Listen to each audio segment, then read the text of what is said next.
সম্পত্তির জন্য বাবার লাশ আটকে দিয়েছে সন্তানরা। 1-2 ঘন্টা নয়, টানা 40 ঘন্টা মরদেহ আটকা ছিল লাশবাহী ফ্রিজে। বলছিলাম সরকারি কর্মকর্তা মেরিন ইঞ্জিনিয়ার 75 বছর বয়সের সেকেন্দার মিয়ার কথা।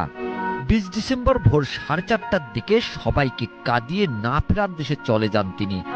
জীবনদশায় 2টি বিয়ে করেছেন। প্রথম স্ত্রীর সন্তানদের তিনি সম্পত্তি দেননি। দ্বিতীয় স্ত্রীর সন্তানদের তিনি হেবার মাধ্যমে সম্পত্তি দিয়েছেন। এতে বাদে বিপত্তি, তিনি বেঁচে থাকা অবস্থায় সম্পত্তি সংক্রান্ত মামলাও হয়েছিল। প্রথম স্ত্রীর কয়েকজন সন্তান সম্পত্তি পায়নি, সেজন্য তারা তাদের বাবার লাশ দাফন করতে দেয়নি।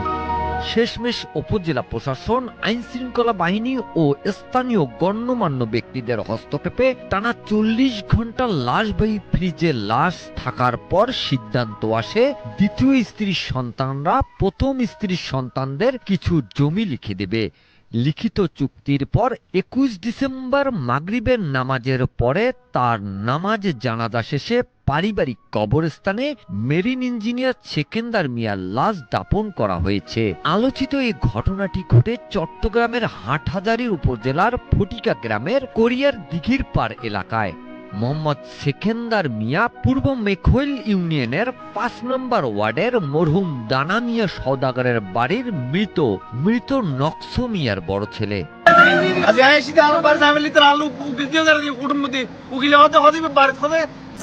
জায়গা হতে জ্ঞান বাবর নজা হতে কিলাইছি আসি বাবর শুধু কষ্ট করে শুধু শেষ যাই পেলে কিন্তু আপনি যে এটা এদুর মধ্যে যে এটা আলু কৃষি করে মাই স্বপ্ন না ভাবি।